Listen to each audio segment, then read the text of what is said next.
चारा घोटाले केस में सजा याफ्ता लालू प्रसाद की जमानत याचिका पर हाईकोर्ट में आज सुनवाई होनी है। 33 करोड़ 67 लाख के गबन के इस मामले में सीबीआई कोर्ट ने 5 साल की सजा सुनाई है। 11 सितंबर को लालू प्रसाद की जमानत याचिका पर हाईकोर्ट ने सुनवाई करते हुए आधी सजा पूरी नहीं होने की बात कहते हुए इसे 9 अक्टूबर को अगली सुनवाई की तारीख तय करते हुए बढ़ा दिया था। आपको बता दें कि चाईबासा मामले में जमानत मिलने पर भी लालू प्रसाद अभी रिहा नहीं हो पाएंगे, क्योंकि चारा घोटाले के दुमका ट्रेजरी से गबन के मामले में उन्हें 14 वर्ष कैद की सजा मिली हुई है। चाईबासा ट्रेजरी से जुड़े चारा घोटाला के एक मामले में लालू प्रसाद की जमानत याचिका पर आज झारखंड हाईकोर्ट में सुनवाई होगी। लालू प्रसाद की ओर से दाखिल जमानत याचिका में कहा गया है कि उन्होंने आधी सजा काट ली है, यानी कि सीबीआई की विशेष अदालत के द्वारा जो 5 वर्षों की जो सजा सुनाई गई थी उसमें हाफ सेंटेंस पूरा हो गया है। तो इसे ग्राउंड बनाते हुए लालू प्रसाद की ओर से आज जमानत याचिका दाखिल की गई और इस मामले में आज सुनवाई होनी है। 11 सितंबर को झारखंड हाईकोर्ट ने इस मामले में सुनवाई करते हुए 9 अक्टूबर की तिथि मुकर्रर किया था। कैमरा पर्सन केडी के साथ भुवन किशोर झा, न्यूज़ 18 रांची।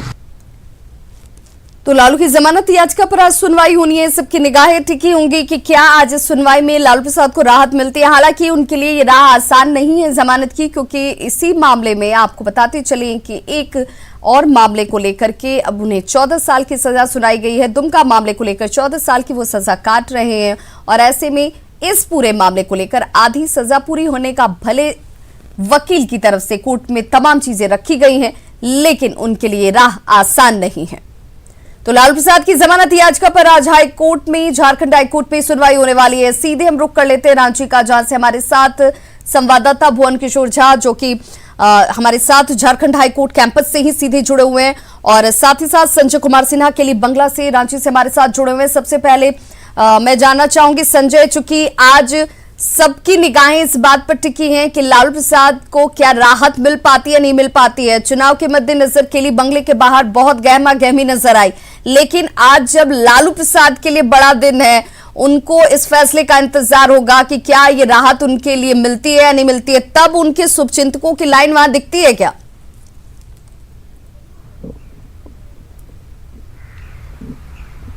आज एक लंबे अरसे के बाद कह सकते हैं 5-6 दिन के बाद केली बंगले के बाहर रौनक लौटी है, और रौनक इसलिए है इस उम्मीद को लेकर के कि शायद आज लालू प्रसाद को जमानत मिले। हमारे साथ कुछ लोग हम उनसे बात करते हैं कि आप यहाँ पहुँचे हैं दरभंगा से, क्या आज लालू प्रसाद को जमानत मिलेगी, क्या उम्मीद है आपको? देखिए, परम आदरणीय लालू प्रसाद जी व्यक्ति नहीं विचारधारा है।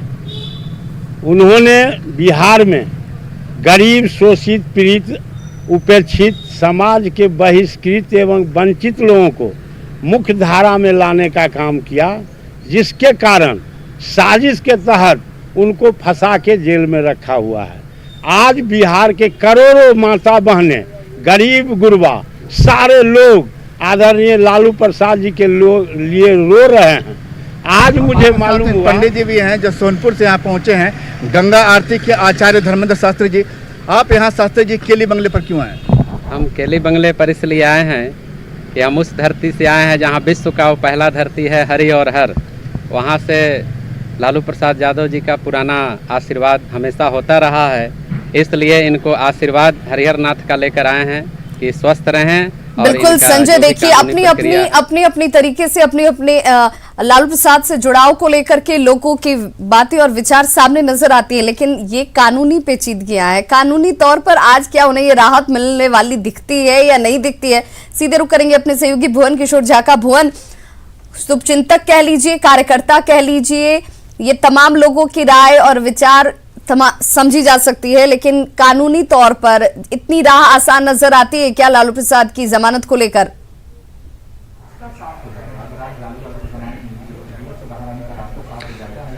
देखिए, आज इस मामले में सुनवाई होनी है और झारखंड हाईकोर्ट के न्यायाधीश अपरेश कुमार सिंह की अदालत में जो सूचीबद्ध की गई है उसमें दूसरे नंबर पर ये केस टेकअप किया गया है।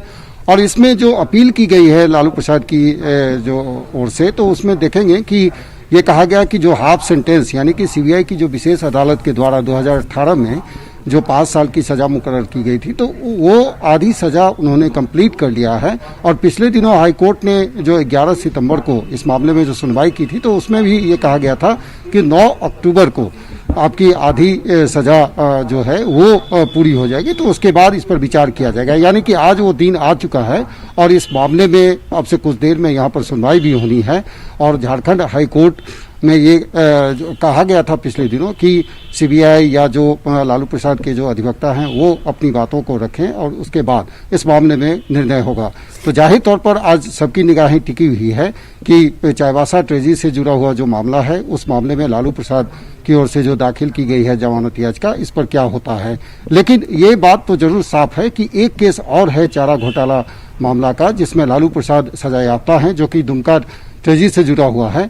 इस मामले में जब तक जमानत नहीं मिलती है तब तक लालू प्रसाद बाहर नहीं निकल पाएंगे।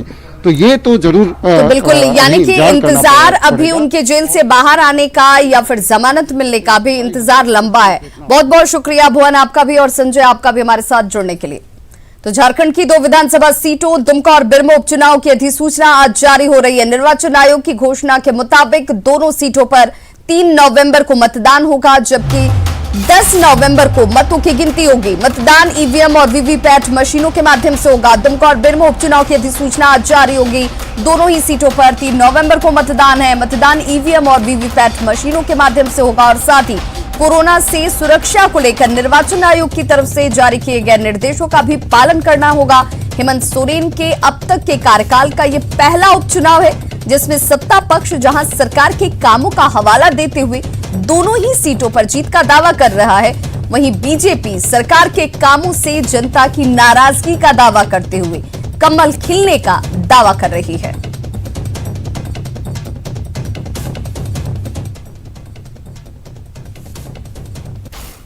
और बड़ी खबर इस वक्त राजधानी रांची से आ रही है, जहां पर रिश्तों को तार-तार किया गया है। यहां रातू थाना क्षेत्र में 7 साल की बच्ची का बोरे में बंद शव बरामद किया गया। आशंका जाहिर की जा रही है कि बच्ची के साथ दुष्कर्म किया गया होगा और रेप के बाद उसकी हत्या कर शव को बोरे में बंद कर फेंक दिया गया। पुलिस ने आरोपी को हालांकि गिरफ्तार कर लिया है। आरोपी मृत बच्ची का रिश्तेदार ही बताया जा रहा है। वहीं पुलिस इस पूरे मामले की तहकीकात में जुटी हुई है। फॉरेंसिक टीम भी मौके पर पहुंचकर मौत से जुड़े सबूतों को जुटा रही है। हालांकि अभी पोस्टमार्टम रिपोर्ट का इंतजार किया जा रहा है, जिसके बाद ही ये साफ हो पाएगा कि दुष्कर्म जैसी जघन्य अपराध की पुष्टि होती है या नहीं।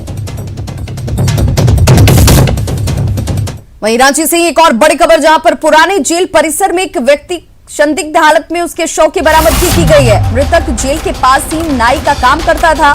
शव मिलने के बाद पुलिस को इसकी सूचना दी गई। हालांकि जो जानकारी है, संदेहास्पद स्थिति में शव की बरामदगी की गई है और पुलिस फिलहाल अपनी तहकीकात में जुट गई है।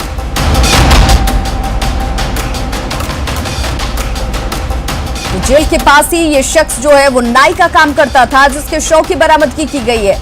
पुलिस को जैसे इसकी सूचना मिली, पुलिस फिलहाल घटनास्थल पर पहुंच चुकी है और तमाम बिंदुओं पर जांच शुरू की गई है। अगली खबर देवघर से, जहां पर जरसिटी थाना अंतर्गत बिचकोड़ा गांव में डायन बिसाही के आरोप में एक आदिवासी महिला की निर्मम हत्या कर दी गई। वहीं विरोध करने पर हमलावरों ने उसके पति को भी जान से मारने की कोशिश की, लेकिन वो किसी तरह से जान बचाकर वहां से भागने में सफल रहा, जिसके बाद मृतका के पति ने पुलिस को इसकी जानकारी दी। बताया जा रहा है कि डायन होने के शक पर गांव में पंचायत भी लगाई गई थी। फिलहाल पुलिस इस मामले की जांच में जुटी है। उस गांव में जो है वो एक महिला की हत्या कर दी गई धारदार हथियार द्वारा, और उसके पति जो है वो वृद्ध पति जो है वो घायल भी हुए। प्रथम दृष्टया ये लग रहा है कि उस परिवार और गांव के बीच में काफ़ी परित्यक्त कर दिया गया था गांव वाला द्वारा उस परिवार को, तो कुछ अविश्वास का मामला भी हो सकता है। प्रथम दृष्टया कुछ कहना जल्दबाजी होगा। चर्चित सोशल एक्टिविस्ट फादर स्टेन स्वामी रांची में हिरासत में ले लिया गया है। एएनआई की मुंबई से आई एक टीम ने कल देर शाम उनसे बगीचा स्थित उनके दफ्तर में पूछताछ की। 83 साल के स्टेन स्वामी पर भीमा कोरेगांव में दिए गए भाषण को लेकर एनआईए ने शिकंजा कसा है। एनआईए की टीम स्टेन स्वामी को लेकर एनआईए के कैंप कार्यालय पहुंची, जिसके बाद उसे गिरफ्तार किया गया। हालांकि इस बारे में अभी तक कोई आपराधिक पुष्टि नहीं जो है, यहाँ इस पूरी खबर को लेकर कोई आधिकारिक पुष्टि नहीं की गई है। इससे पहले भी एनआईए की टीम ने उनके घर पर छापेमारी की थी, जिस दौरान कई सामानों को जब्त किया गया था। तो पहले भी एनआईए की टीम ने दबिश दी है और फिलहाल गिरफ्तारी की गई, लेकिन इसकी आधिकारिक पुष्टि नहीं की जा रही है। फादर स्टेन स्वामी को एनआईए की टीम ने हिरासत में लिया है और कड़ी पूछताछ इस वक्त की जा रही है। भीमा कोरेगांव में दिए गए भाषण को लेकर शिकंजा कसना एनआईए की तरफ से शुरू कर दिया गया है और सहयोगी ओम प्रकाश हमारे साथ इस वक्त ज्यादा जानकारी के साथ फोन लाइन पर जुड़ गए हैं। ओम प्रकाश, क्या जानकारी मिल रही है? क्या अब इसकी आधिकारिक पुष्टि की जा रही है हिरासत में लिए जाने को स्टेन स्वामी के? अब तक एनआईए के द्वारा इस पर कोई आधिकारिक पुष्टि नहीं की गई है कि स्टेन स्वामी को हिरासत में लिया गया है। हालांकि जो हमें सूत्रों के हवाले से खबरें आ रही हैं उसके अनुसार स्टेन स्वामी को फिलहाल अभी रांची में रखा गया है और यहां पर मेडिकल सहित तमाम कवायदों के बाद उन्हें दिल्ली ले जाया जाएगा, ऐसी सूचनाएं आ रही है। हालांकि कोई आधिकारिक पुष्टि नहीं है। आपको बता दें कि भीमा कोरेगांव में स्टेन स्वामी पर भड़काऊ भाषण देने का आरोप था। उसी के आलोक में शुरुआती दौर में महाराष्ट्र पुलिस और एटीएस की टीम भी यहां पर पहुंच स्टेन स्वामी के आवास पर, बगीचा स्थित आवास पर छापेमारी कर चुकी थी। वहीं फिर उसके बाद एनआईए के केस हैंडओवर किए जाने के बाद मामले की जांच जो है एनआईए की टीम कर रही है और उसी सिलसिले में फिलहाल स्टेन स्वामी को हिरासत में लिया गया है। हो सकता है कि मामले में कई खुलासे आए और एनआईए इस बात की को उजागर करे कि मामले में स्टेन स्वामी पर जो आरोप थे वो सही हैं या फिर क्या कुछ और। तो फिलहाल आधिकारिक पुष्टि होनी बाकी है, उसी के बाद भी पूरी स्थिति स्पष्ट। चलिए ओम प्रकाश, बहुत बहुत शुक्रिया तमाम जानकारी के लिए। चतरा के पिपरवार थाना क्षेत्र में संचालित सीसीएल के अशोका कोल परियोजना परिसर में घंटों हाई वोल्टेज ड्रामा होता रहा। जमीन विस्तारीकरण में जुटी सीसीएल की सर्वे टीम को टाना भक्तों के भारी विरोध का सामना करना पड़ा। मामले की सूचना पाकर मौके पर पहुंची पिपरवार थाना पुलिस की टीम ने टाना भक्तों को समझा बुझाकर मामले को शांत कराया है। इस दौरान पुलिस के साथ टाना भक्तों की नोकझोंक भी हुई। आक्रोशित टाना भगत सीसीएल प्रबंधन पर जमीन के बदले नौकरी और मुआवजा देने में आनाकानी का आरोप लगा रहे थे। फिलहाल परियोजना में काम चल रहा है, लेकिन टाना भगत मांगे पूरी नहीं होने तक काम नहीं होने देने की जिद पर अड़े हुए हैं।